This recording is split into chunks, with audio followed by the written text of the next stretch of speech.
আসসালামু আলাইকুম। এখন আমরা আলোচনা করব একটা স্ট্রাকচারে যে শাটারিংটা করা হয়।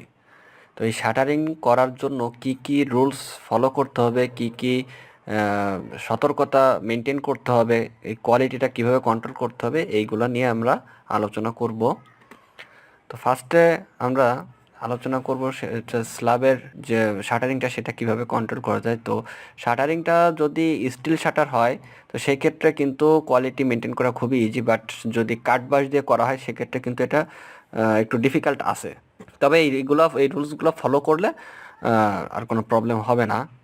তো যদি বেসমেন্ট থাকে তো ভালোই, আর যদি বেসমেন্ট না থাকে তো সেক্ষেত্রে কী করতে হবে, যে এই যে যখন স্ল্যাবের যে কাস্টিংটা হবে এর জন্য যে শাটারিংটা করা হয়, এই শাটারিংয়ে যে এইখানে যে সাপোর্টটা দেওয়া হয় বাঁশ দিয়ে, তো এই সাপোর্টের এইখানে কিন্তু থাকে হচ্ছে মাটি বা বালি ভরাট করা হয়, যেটা গ্রাউন্ড ফ্লোরে যেখানে।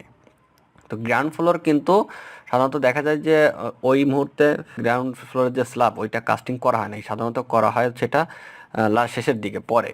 তো সেক্ষেত্রে এইখানে যে কাদা বা মাটি বা পলি যাই থাকুক না কেন, এটা যদি প্রপারলি কম্প্যাকশন না করা হয় সেক্ষেত্রে যখন এরপরে শাটারিং করার পর এর উপর যখন কনক্রিটটা ঢালা হবে তখন কিন্তু এটা সেটেলমেন্ট হবে বা বসে যাবে এটা। তখন কিন্তু এটা অনেক সমস্যার সম্মুখীন হতে হবে। এখানে এইভাবে ঝুলে যাবে স্ল্যাবটা, দেখা যায় বিভিন্ন জায়গায় এরকম ঝুলে যাওয়ার সম্ভাবনা থাকে। আবার যদি এরকম বাঁকা বাঁশ ইউজ করা হয় তখন এর প্রেসারে দেখা যায় যে বাঁশটা বাঁকা হয়ে যাচ্ছে, বসে যাচ্ছে, এরকম হওয়ার সম্ভাবনা থাকে। তো তার জন্য কি করতে হবে, এখানে বলতেছে যেটা ওয়েল কম্প্যাক্টেড সয়েল, মানে এইখানে যে মাটিটা থাকবে বা যে সয়েলটা থাকবে সেটা কিন্তু খুব সুন্দরভাবে কম্প্যাক্ট করতে হবে বালি দিয়ে, সুন্দরভাবে সেটা যেন সেটেলমেন্ট না হয়ে যায়। অ্যান্ড ব্লক অ্যাট জিএফ, মানে এইখানে যে সাপোর্টটা দেওয়ার জন্য, এই শাটারের সাপোর্টটা দেওয়ার জন্য যে বাঁশটা ইউজ করা হবে তার নিচে কোনো ব্লক বা কাঠ এই টাইপের কিছু একটা দিতে হবে যেন সহজে বসে যেতে না পারে।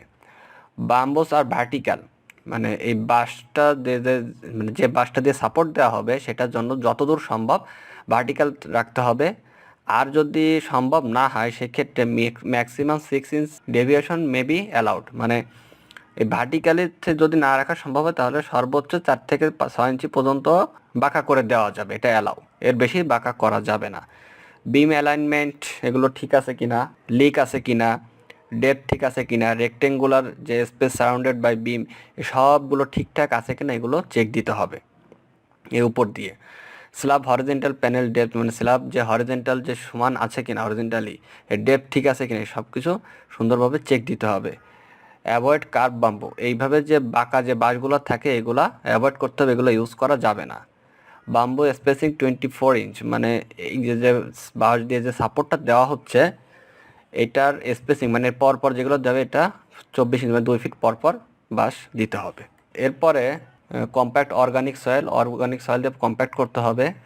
এর ভিতরে যে কাদা পলি ঘাস টাস এগুলো যা থাকে সব কিছু ক্লিন করতে হবে। যে backfill with fine sand with proper compaction, মানে ফুটিং করার পর ওইখানে যে ফাঁকা জায়গাটা থাকে ব্যাকফিল থাকে, বা পাইল ক্যাপ করার পর অনেক কাদা থাকে, ময়লা থাকে, পলি থাকে, ডাস্ট থাকে, তারপর হচ্ছে এই রাবিশ থাকে, এই সব কিছু লুজ স্যান্ড এই সব কিছু মিলায় যেন জিনিসটা ক্লিন করে পরিষ্কার করে প্রপার ওয়েতে ফাইন যে স্যান্ড আছে সেটা দিয়ে কম্প্যাকশন করতে হবে, ভরাট করতে হবে ভিতরের জন্য লুজ না থাকে স্যান্ডগুলা।